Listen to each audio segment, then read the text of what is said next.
नमस्कार, मैं हूं अमित पालित। नमस्कार, मैं हुसैन रिजवी। और सुबह की बड़ी खबरों के साथ हाजिर हैं हम। अगले 1 घंटे तक तमाम वो खबरें आपको दिखाएंगे जिन पर आपकी नजर रहने वाली है पूरे दिन। और सबसे पहले बात करेंगे पड़ोसी देश बांग्लादेश की, जहां उस्मान हादी की मौत के बाद कट्टरपंथियों के निशाने पर वहां रहने वाले अल्पसंख्यक आ गए हैं और भारतीय संस्थाएं। बांग्लादेश में भारत के खिलाफ नफरत की आग फिर से भड़की है। बांग्लादेश में हिंदुओं को टारगेट किया जा रहा है, हिंदुओं पर हमले हो रहे हैं, उन्हें जिंदा जलाया जा रहा है। बांग्लादेश में हिंदुओं के खिलाफ हिंसा आउट ऑफ कंट्रोल होती जा रही है। कट्टरपंथियों की भीड़ हिंदुओं की मॉब लिंचिंग कर रही है। बांग्लादेश में हिंदुओं के सांस्कृतिक भवन में भी तोड़फोड़ की जा रही है। कट्टरपंथियों ने सांस्कृतिक संगठन छाया नोट भवन पर हमला किया, तोड़फोड़ की और फिर उसे आग के हवाले कर दिया। दावा तो यह किया जा रहा है कि बांग्लादेश में यह सब पाकिस्तान की आतंकी सेना के चीफ आसिम मुनीर के इशारे पर किया जा रहा है। बांग्लादेश की जमात पार्टी को पाकिस्तान की खुफिया एजेंसी का पूरा सपोर्ट मिल रहा है।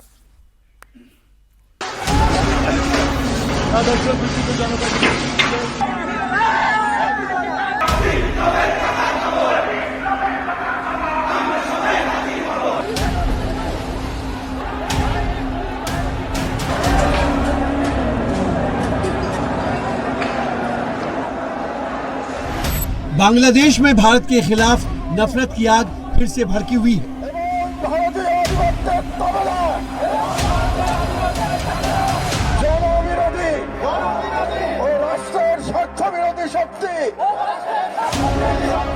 बांग्लादेश में हिंदुओं को चुन चुन कर टारगेट किया जा रहा है, हिंदुओं पर हमले हो रहे हैं, उन्हें जिंदा जलाया जा रहा है। बांग्लादेश में हिंदुओं के खिलाफ हिंसा आउट ऑफ कंट्रोल होती जा रही है।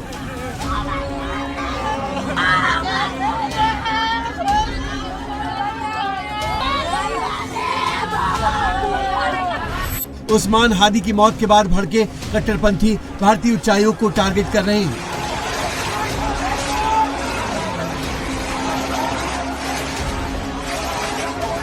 कट्टरपंथियों की भीड़ हिंदुओं की मॉब लिंचिंग कर रही है। आज की तारीख में बांग्लादेश में जो हो रहा है पूरी दुनिया देख रही है। ऐसा लग रहा है बांग्लादेश में लोकतंत्र नहीं, सिर्फ और सिर्फ कट्टरपंथी तंत्र है। लीग जो प्रोपोगेट करती थी, जिसके लिए खड़ी थी सेकुलर बांग्लादेश, उससे हट करके अब बांग्लादेश की मेजॉरिटी, शायद मेजॉरिटी ओपिनियन इस तरफ जा रहा है कि बांग्लादेश को हमें एक इस्लामिक देश बनाना है। ठीक है, बनाएं इस्लामिक, बट प्रॉब्लम यह है कि उस इस्लामिक देश के साथ जो फ्रिंज एलिमेंट्स होते हैं, जो कट्टर होते हैं, जो वायलेंस लेते हैं, जो गोली बारूद का इस्तेमाल करते हैं, उनको भी बढ़ावा मिल रहा है। और इन सब के बीच एंटी इंडिया सेंटीमेंट बढ़ाई जा रही है। और एंटी इंडिया सेंटीमेंट बढ़ाई जा रही है, अभी से नहीं, बहुत वर्षों से बढ़ाई जा रही है बांग्लादेश के अंदर ऑपोजिशन द्वारा, क्योंकि वो ब्लेम करते हैं भारत को कि भारत ने शेख हसीना को सपोर्ट किया, तभी शेख हसीना ने हमारे देश के अंदर हमारे खिलाफ जो भी कार्रवाई करी है। बांग्लादेश में जो हमले हो रहे हैं उनमें टारगेट पर हिंदू हैं। हिंदुओं को चुन चुन कर मारा जा रहा है।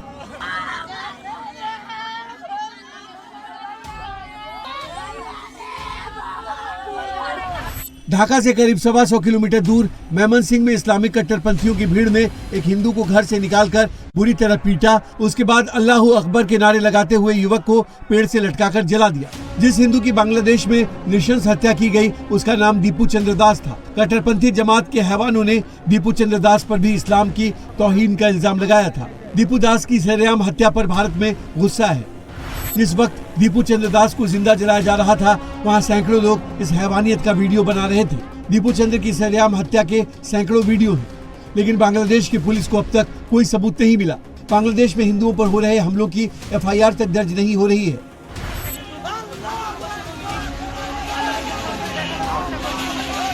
बांग्लादेश में हिंदुओं के सांस्कृतिक भवन में भी तोड़फोड़ की जा रही है। कट्टरपंथियों ने सांस्कृतिक संगठन छाया नोट भवन पर हमला किया, तोड़फोड़ की और फिर आग लगा दी।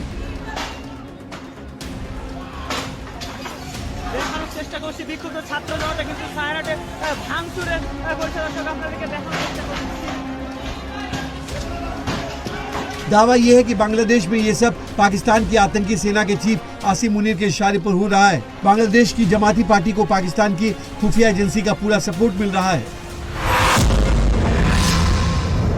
और इस्लामी नेता उस्मान हादी की मौत के बाद पूरा बांग्लादेश हिंसा की आग में जल रहा है। इस्लामी कट्टरपंथी शहर शहर तांडव कर रहे हैं, जगह जगह आगजनी कर रहे हैं, हिंसा, तोड़फोड़, लूटपाट हो रही है। शुक्रवार की शाम कट्टरपंथियों ने उदीची शिल्पी गोष्ठी के दफ्तर पर हमला कर दिया।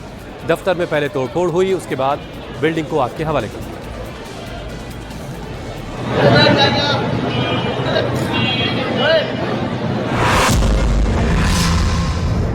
उस्मान हादी की मौत के बाद पूरा बांग्लादेश उबल रहा है। हालात बेकाबू हैं। बांग्लादेश की सत्ता, सेना और पुलिस का कट्टरपंथियों पर कोई कंट्रोल नहीं। देश में गृह युद्ध और अराजकता वाले हालात बन गए हैं। शहर शहर कट्टरपंथी भारत विरोधी प्रोपेगेंडा फैला रहे हैं। जमात इस्लामी के नेता लोगों को भारत के खिलाफ भड़का रहे हैं, शपथ दिलवा रहे हैं, लोगों में जहर घोला जाए। আমরা আজ এই সর্বদলীয় প্রতিরোধ সমাবেশ থেকে মহান সৃষ্টিকর্তার নামে শপথ করছি যে জুলাইয়ের গণ আকাঙ্ক্ষার পক্ষে বাংলাদেশের স্বাধীনতা ও সার্বভৌমত্বের প্রশ্নে আমরা সকল দলমত নির্বিশেষে ঐক্যবদ্ধ থাকব। দেশের গণতন্ত্র, মানুষের অধিকার ও জাতীয় স্বার্থের বিরুদ্ধে যে কোনো দমনমূলক ফ্যাসিবাদী ও পরাধীনতামূলক রাজনীতির বিরুদ্ধে প্রতিরোধ গড়ে তুলব। ভারতীয় আধিপত্যের তাবেদার জনবিরোধী ও রাষ্ট্রের স্বার্থবিরোধী শক্তি, গুম, খুন ও গণহত্যাকারীদের দল, ভারতের মদস্পুষ্ট আওয়ামী লীগ, তাদের সহযোগী, তাদের পক্ষে বয়ান উৎপাদন করে কালচারাল ফ্যাসিস্ট কাউকে এই বাংলাদেশে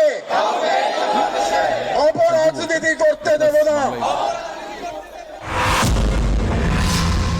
और बांग्लादेश में कट्टरपंथियों ने अब हिंदू समुदाय के लोगों को टारगेट करना शुरू कर दिया है। जमात के कट्टरपंथियों ने एक हिंदू रिक्शा चालक की बुरी तरह से पिटाई की। यह घटना झेनाइदा इलाके की है। रिक्शा चालक को पीटा गया। इस पिटाई का वीडियो सामने आया है, जिसमें कुछ लोग एक शख्स को पीट रहे हैं। मौके पर सेना और पुलिस के जवान भी मौजूद हैं। इसके बावजूद कट्टरपंथी उसे खींच ले गए। पुलिस वाले हिंदू युवक को पकड़े हुए हैं। इसके बाद पुलिस वाले उस शख्स को पकड़कर ले जाते दिखाई दे रहे हैं। इस दौरान कट्टरपंथी उस पर हमला करते हुए भी दिखाई दे रहे हैं।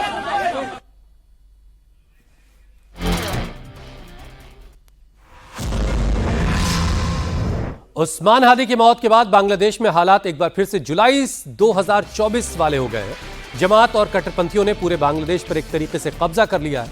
मोहम्मद यूनुस की सरकार खामोश सी दिखाई देती है। सूत्रों की माने तो इस हिंसा को मोहम्मद यूनुस सरकार का समर्थन हासिल है, जिसके सबूत भी अब सामने आ रहे हैं। और गुरुवार को ढाका में हुई हिंसा और प्रदर्शन के दौरान जिहादी और कट्टरपंथी नेता भी सड़कों पर दिखे। तौहीदी जनता के जसमुद्दीन रहमानी और अताउर रहमान विक्रमपुरी जैसे कट्टरपंथी नेता लोगों को भड़का रहे थे। और इस दौरान दूसरे जो जिहादी ग्रुप के नेता हैं वो भी वहां मौजूद थे और उन्होंने भड़काऊ भाषण दिए। इसमें साफ जाहिर होता है कि बांग्लादेश में जो कुछ हो रहा है वो पूरी प्लानिंग के साथ किया जा रहा है। जसमुद्दीन रहमानी अल कायदा से जुड़े ग्रुप अंसारुल्लाह बंगाल टीम का प्रमुख है। अवामी लीग सरकार के दौरान आतंकी गतिविधि में शामिल होने पर शिकंजा कसा। 2013 से 16 के बीच ब्लॉगर्स की हत्या का समर्थन करने पर जेल में रहा, लेकिन मौजूदा मोहम्मद यूनुस सरकार के नेतृत्व वाली सरकार ने उसे रिहा कर दिया। सूत्रों की माने तो मोहम्मद यूनुस सरकार बांग्लादेश में हिंसा की आड़ में आम चुनाव को टालने की प्लानिंग कर रही है और यही वजह कि कट्टरपंथियों को खुली छूट दी गई है।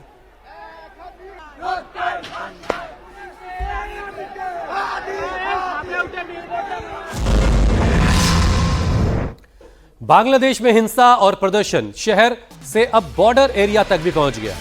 इनकलाब मंच और जमात के कट्टरपंथियों ने बेनापोल से भारत के बॉर्डर तक मार्च किया। इस दौरान कट्टरपंथियों ने भारत के खिलाफ नारेबाजी की। कट्टरपंथियों की मांग है कि पूर्व पीएम शेख हसीना को बांग्लादेश को सौंपा जाए।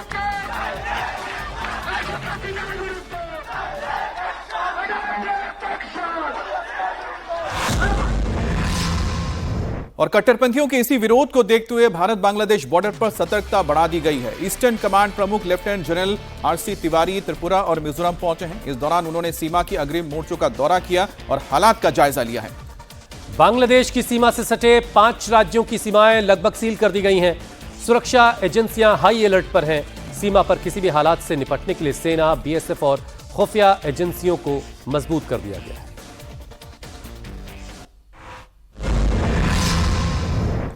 बांग्लादेश की राजधानी ढाका में आज उस्मान हादी को सुपुर्द खाक किया जाएगा। आज दोपहर 2:30 बजे उस्मान के शव को काजी नजरुल इस्लाम की कब्र के पास ही दफनाया जाएगा। इससे पहले नमाज़े जनाजा होगी। और उस्मान हादी की मौत पर बांग्लादेश की मोहम्मद यूनिस सरकार ने आज एक दिन का राजकीय शोक का ऐलान किया है। शुक्रवार को उस्मान हादी का शव सिंगापुर से ढाका लाया गया। इस दौरान एयरपोर्ट पर लाखों लोग मौजूद थे।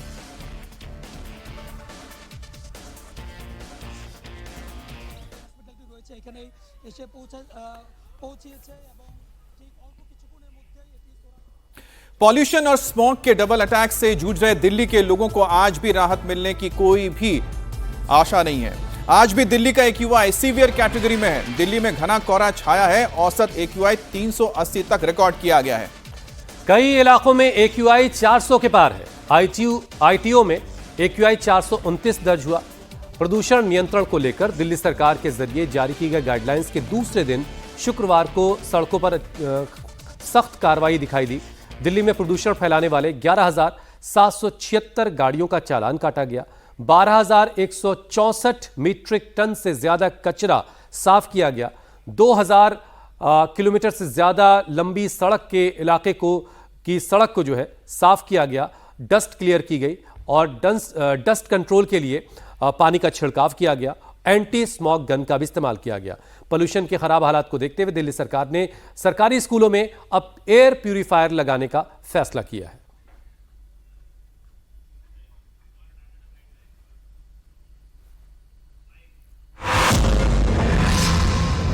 और मुंबई में हनुमंत कथा के लिए पहुंचे बागेश्वर पीठाधीश धीरेन्द्र कृष्ण शास्त्री ने बंगाल के मुर्शिदाबाद में बन रही बाबरी मस्जिद पर जमकर हमला बोला। बाबा ने कहा कि विदेशी आक्रांताओं के नाम पर धार्मिक स्थल बर्दाश्त नहीं किया जाएगा। बाबा बागेश्वर ने कहा कि अगर बाबरी मस्जिद बनी तो 1992 दोहराया जाएगा। बागेश्वर बाबा ने कहा कि भारत में जन्म लेने वाला हर व्यक्ति हिंदू है। वहीं बीएमसी चुनाव को लेकर पूछे सवाल पर बागेश्वर सरकार ने साफ किया और कहा कि मुंबई की जनता राष्ट्रवाद का विचार करे। महाराष्ट्र में धर्मांतरण का बड़ा मुद्दा बताते हुए बागेश्वर बाबा ने पदयात्रा का ऐलान किया तो विरोधियों पर भी जमकर बरसे।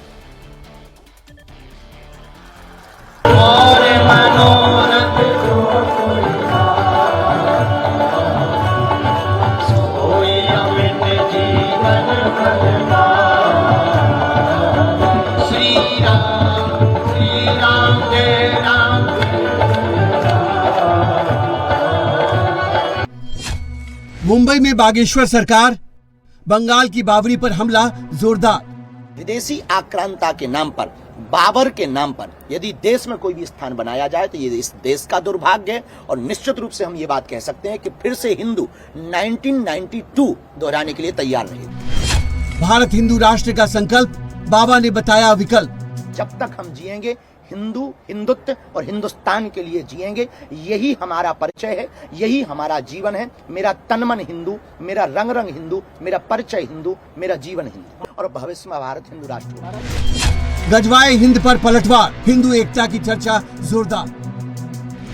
मुंबई के अंधेरी में हनुमंत कथा के लिए पहुंचे बागेश्वर धाम सरकार पंडित धीरेन्द्र कृष्ण शास्त्री ने बंगाल के मुर्शिदाबाद में बाबरी मस्जिद को सिरे से खारिज कर दिया है।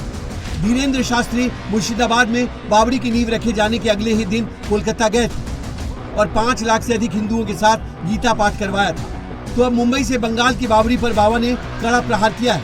धीरेन्द्र कृष्ण शास्त्री ने साफ कर दिया है कि बाबरी बनेगी तो 1992 दोहराया जाएगा। देखिए, बाबरी मस्जिद की नींव रखने के ठीक 2 दिन बाद हम कोलकाता गए। वहां पर परेड ग्राउंड में एक साथ 5 लाख गीता पाठ का पाठ भी किया और इसलिए हम गए कि हमारा जाना बहुत आवश्यक था। हम किसी भी धार्मिक परंपरा मानने वाले लोगों के खिलाफ नहीं हैं। उन्हें अपनी पूजा पाठ करने का पूर्ण स्वतंत्र अधिकार है। 1947 में भारत की आजादी के बाद तो संविधान के तहत कोई भी अपनी देवी देवताओं का, किसी भी मजहब का व्यक्ति अपने देवी देवताओं का स्थान बना सकता, लेकिन विदेशी आक्रांता के नाम पर, बाबर के नाम पर यदि देश में कोई भी स्थान बनाया जाए तो ये इस देश का दुर्भाग्य है। और निश्चित रूप से हम ये बात कह सकते हैं कि फिर से हिंदू 1992 दोहराने के लिए तैयार रहेगा। 1992 दोहराने के लिए हिंदू तैयार रहेगा। लेकिन सर मेरा सवाल ये है कि आज भी 2 लाख लोग जुटाए गए, क्या ये हिंदुओं के खिलाफ एक साजिश चली जाएगी वहाँ पर? कहीं ना कहीं निश्चित रूप से विदेशी आक्रांताओं के नाम पर ये धार्मिक उन्माद फैलाने की तैयारी है। और हमें इस बात का दुर्भाग्य भी है कि राम मंदिर जब बना था तो बहुत लोगों ने कमेंट किया था कि वहां अस्पताल बनाया जाना चाहिए। अब बाबरी मस्जिद की जब बात आई है तो उन लोगों के मुंह में कैंसर हो गया। देखिए, राम आस्था का विषय है, राजनीतिक एजेंडे का विषय नहीं है। इस प्रकार की बातें फैला करके सिर्फ उन्माद फैलाया जा रहा है। हम इस देश में हिंदू मुसलमान, हम इस देश में अंगड़ा पिछड़ा, हम इस देश में जातिवाद नहीं चाहते, हम इस देश में राष्ट्रवाद चाहते। उन्होंने बाबरी की नींव रखी, हम गए, क्योंकि बाबरी बनेगी तो बाबा आएगा। एक तरफ बागेश्वर सरकार ने राम जन्मभूमि मंदिर का जिक्र करते हुए विदेशी आक्रांता के नाम पर देश में मस्जिद का विरोध किया, तो बाबा ने कृष्ण जन्मभूमि मथुरा को लेकर अपनी योजना बता दी। बागेश्वर धाम सरकार ने कृष्ण लला हम आएंगे, माखन मिश्री खाएंगे का नारा देते हुए कहा कि जल्द ही मथुरा में हनुमान चालीसा का पाठ करेंगे। राम लला हम आएंगे, मंदिर भव्य बनाएंगे, ये सपना पूरा हो गया। अब तो दूसरा नारा चालू होगा, कृष्ण लला हम आएंगे, माखन मिश्री खाएंगे। और इसके लिए हम बहुत ही जल्दी श्री कृष्ण जन्मभूमि के पास हनुमान चालीसा का पाठ करने जाएंगे। और ये पहली बार बोल रहे हैं, अब तक बताया नहीं पर अब बता देते हैं। आप बहुत जल्दी पहुंचेगी, पर कोर्ट के थ्रू ही पहुंचेगी, क्योंकि हम देश की न्यायपालिका नहीं है। हाँ, लेकिन हम अपनी पूरी कोशिश करेंगे हनुमान चालीसा पाठ से, यज्ञ से, हवन से। और फिर से हम वही बात दोहराएंगे, कृष्ण लला हम आएंगे, माखन मिश्री खाएंगे। बागेश्वर धाम सरकार ने बंगाल में विधानसभा चुनाव से पहले बन रही बाबरी को खारिज किया, तो मुंबई में बीएमसी चुनाव में राष्ट्रवाद पर फोकस किया। बागेश्वर सरकार ने महाराष्ट्र में धर्मांतरण के खिलाफ पदयात्रा निकालने की घोषणा कर दी। ये जनता के ऊपर निर्भर है कि जनता किसको चुनती है। जिसको ज्यादा वोट मिलेगी वो विजय होगा। हम राजनीतिक एजेंडे पर, राजनीति पर कभी कोई बयान नहीं देते। हमारा काम सबको एक करना है, हमारा काम सनातन का प्रचार करना है, हमारा काम हिंदुत्व को मजबूत करना है।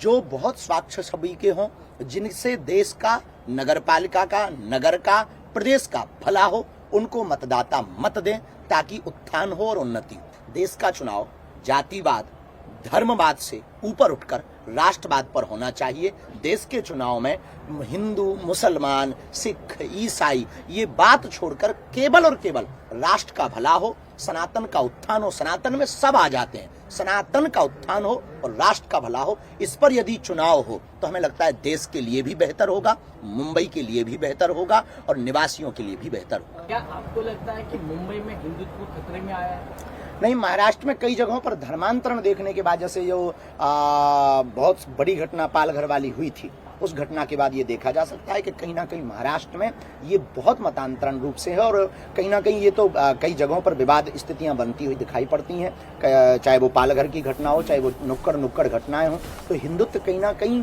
बहुत, मुंबई शहर में तो नहीं पर महाराष्ट्र के कई गाँव